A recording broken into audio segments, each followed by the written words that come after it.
Hello, I'm Lugatorix and welcome to a strategy guide on how to defeat Germania in battle in Rome Total War. Now the reason I chose Germania is because I think they are the hardest barbarian faction to face. They have actually some surprisingly strong units. They have access to phalanx, for example, which no other barbarian faction in this game has access to, and they can be pretty difficult to face sometimes, particularly if you're a beginner.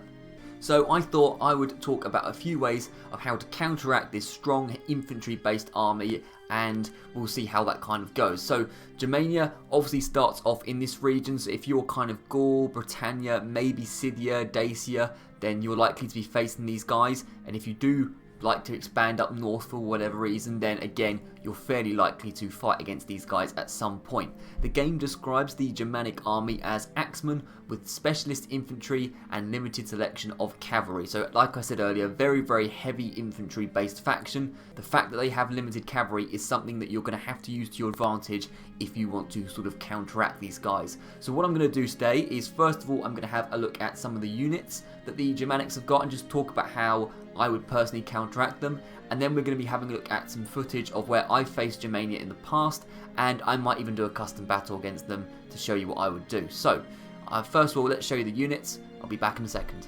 Alright, so these are the Germanic units, and I'm not going to go through all of them. If you want to hear about all these units, I made faction guides for all the individual factions on Rome Total War. I'll leave the playlist in the description, and it's more sort of tailor-made on how to defeat certain factions and how to play as certain factions. But in the Germania faction guide, I do go through all of these. What you need to know is, there are several very strong heavy infantry units. One, for example, would be the Berserkers. These guys are crazy.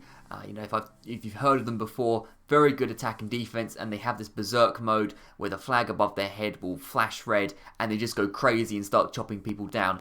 You don't particularly want that to happen because they can be very formidable and hard to defeat, and they can cause a lot of damage if they get into that mode. But they've also got other quite strong, quite fairly strong units. Axemen are pretty decent, Knight Raiders, Spear Warband. Bear in mind, this is Spear Warband, which most barbarian factions have some sort of spearmen, but not the ones that can form a phalanx. Of course, phalanx units are more hard to sort of penetrate at the front.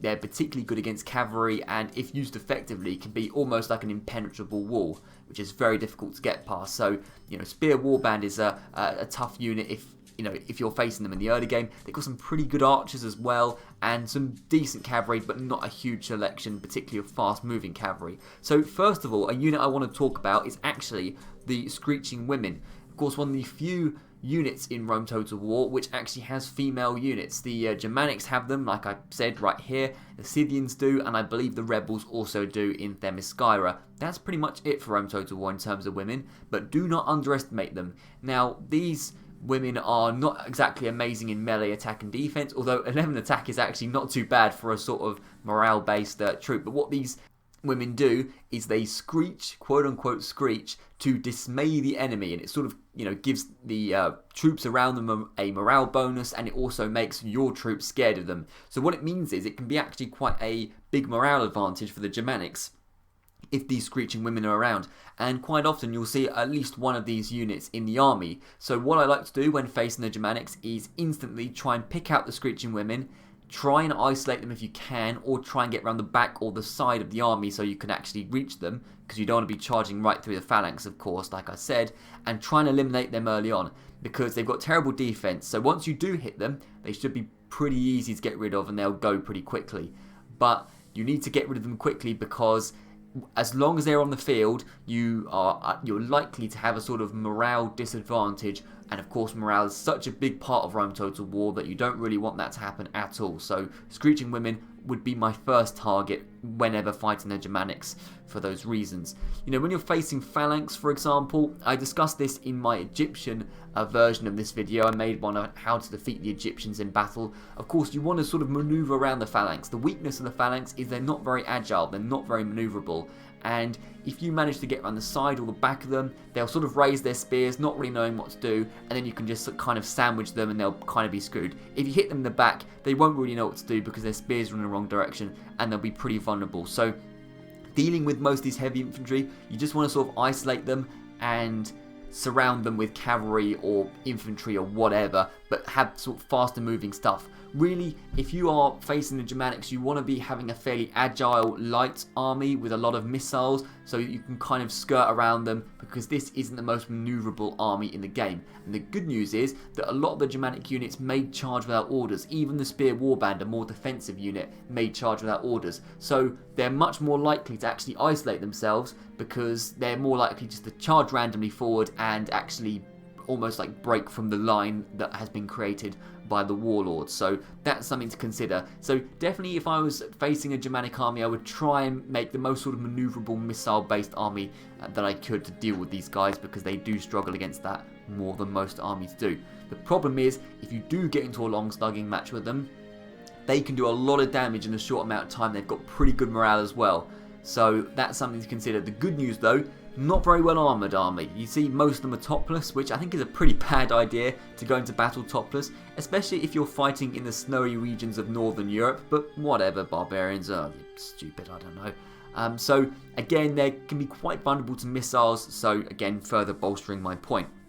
But anyway, that's all I wanted to talk about the Germanic units. Just a few I wanted to particularly highlight: the Spear Warband, the Screeching Women as well, and the Berserkers. So I'm now going to show you some footage as Scythia. Now, I did a Scythia campaign, this must be about a year and a half ago now, and I've never found it easier to defeat Germania as I did in that Scythia campaign. Scythia is a faction tailor-made to destroy the Germanics, because they are basically all cavalry, and the Germanics don't have a huge amount of cavalry, and they are extremely light, maneuverable, awkward army to face, because they're so fast they can hit you with arrows and you just can't physically reach them back. And I swept through Germania with ease. In fact, I remember in that campaign I was focusing mostly on Italy and Greece, and I sent just a few sort of side armies just to deal with Germania, and they just blitzed the hell out of it, and it was every battle was super easy. So a good example to show you of a perfect army to face Germania would be Scythia, and that's what I'm going to do now, showing you some of that footage. So I'll be back in a second.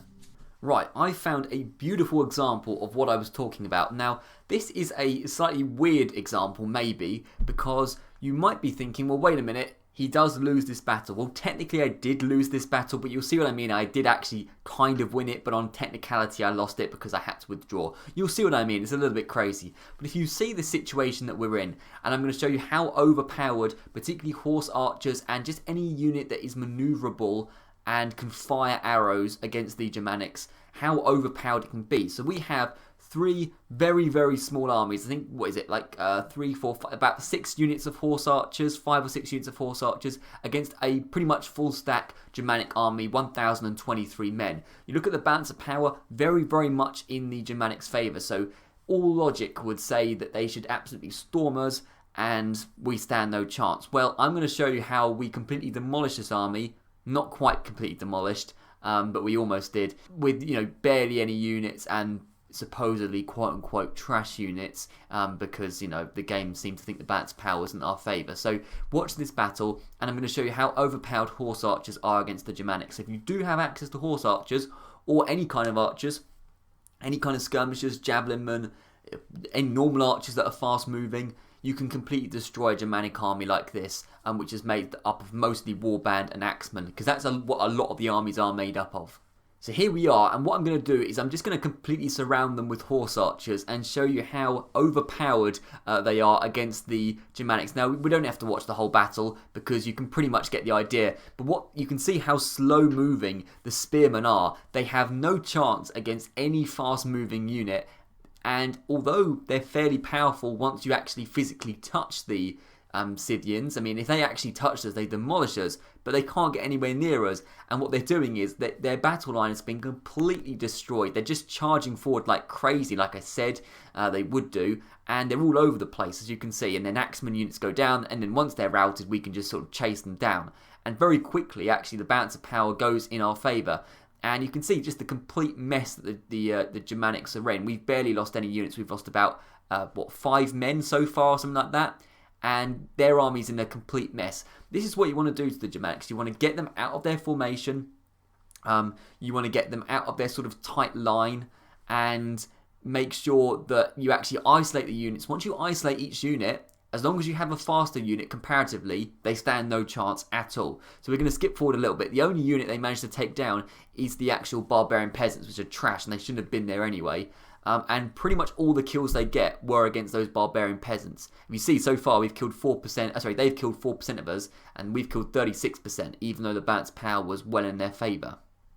So a while later, the balance power is in our favour, we've killed a huge amount of them, and the only reason we quote-unquote lost this battle is because we've run out of arrows. So what I decided to do was retreat and then get my arrows back, and we attacked them next turn, and they were basically nothing. But if you have a look at the stats at the end, 900 kills to 54, and most of their kills were actually the barbarian peasants. So just a cool example of how actually you can get, you know, nearly 20 times the amount of kills that they can get just by just cheesing around them and just sort of outmaneuvering them. Okay, so we're going to end this video actually by talking about some campaign strategy, and we're going to look at it from the perspective of Germania, so we really get a sort of in-depth view of how they start off. Here we are, here is Germania, and actually they start off with a relatively big-sized empire, quite a large-sized empire, 5 settlements, and now I think that's probably the largest of all the barbarian factions. I'm trying to think off the top of my head, but I think around 4 or 5 is about the largest, and it's actually one of the largest sort of starting empires in the whole game, so certainly not anything to, you know, sort of scoff at. And actually, that empire will quite likely grow in the early stage. The AI quite likes to go for Bordersholm, which is modern-day Denmark up here. It's somewhere around here, a little village. And they'll quite often expand in a sort of easterly direction and take some of the settlements along here. I think there's a rebel settlement up here, for example, they might take. Or they might even go down and pick up, you know, some of the Dacian settlements, because Dacia are pretty damn weak.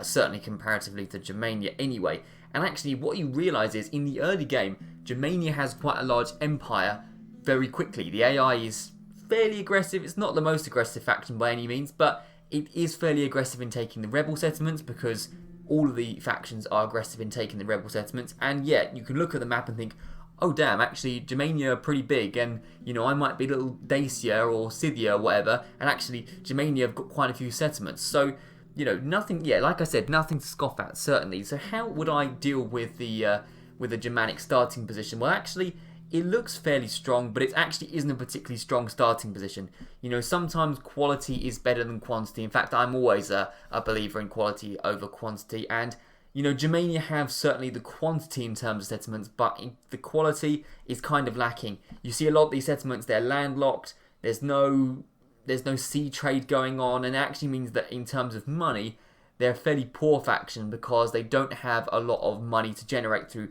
sea trade. They also have, all their starting settlements are rubbish barbarian villages, as are all the barbarian factions basically, and that means they've got very little infrastructure, very little in terms of farming. I just clicked on a random settlement, Bartavodrum, no farming at all. I can't say the name of that settlement, so I'm not going to click on that one. Let's go over to Dama. Very little, I think, was that like a muster field? Yeah, you know, Trier, basically nothing.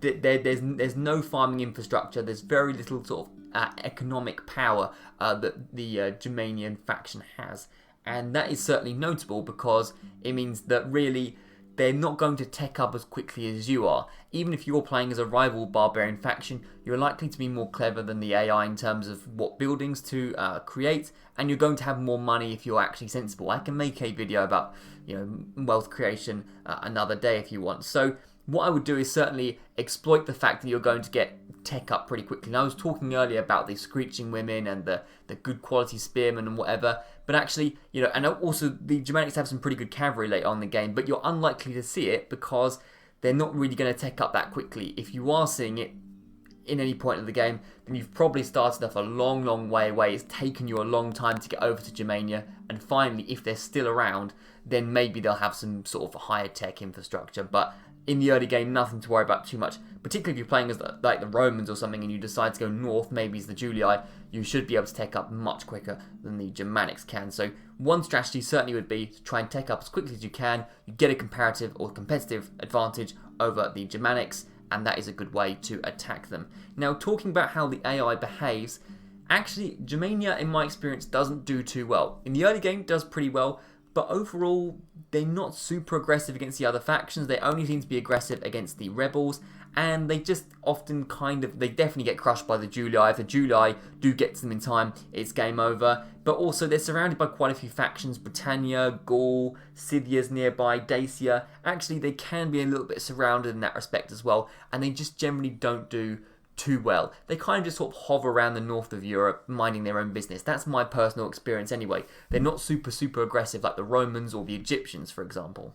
And that means, in my experience, honestly, there isn't a huge rush to rush the Germanics. You know, let's say, for example, if you're playing as the Julii, I wouldn't go directly up north and face the Germanics. First of all, there's mountains here, so it's actually going to take you a little while anyway.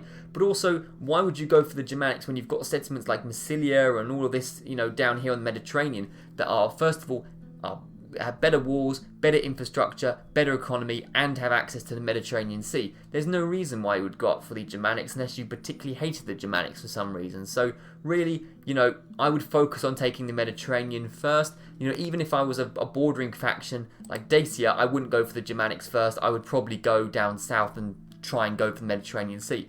Pretty much whatever faction you are, you're going to be wanting to head towards the Mediterranean Sea if you're not there already, and you know, that means that really there's not a huge need to attack Germania. You know, I spoke about earlier in my Scythia campaign, Scythia starting off over here, of course, that actually I did attack Germania in the end because I wanted to get the 50 settlements in order to complete the game.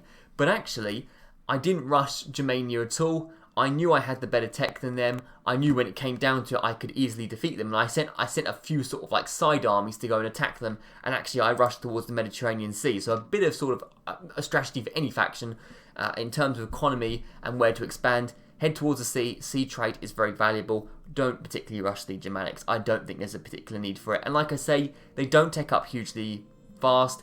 Actually, they're very good in the early game for a barbarian faction. But as it goes on, you're going to have a better advantage over them. So maybe actually leaving it over time, waiting a little bit, actually will give you the advantage, because then you can tech up rather than that. Other factions, though, I would say attack them immediately, like Egypt, for example. I actually did a video on Egypt, very similar to this, and I said attack them very quickly for different reasons, because actually you don't want them to tech up. It's the complete opposite way around. Anyway, enough waffling. I feel like I have been waffling for the last 5 minutes. I hope you enjoyed this video. There will be more of a similar kind very soon. Thank you very much for watching, and I'll see you around.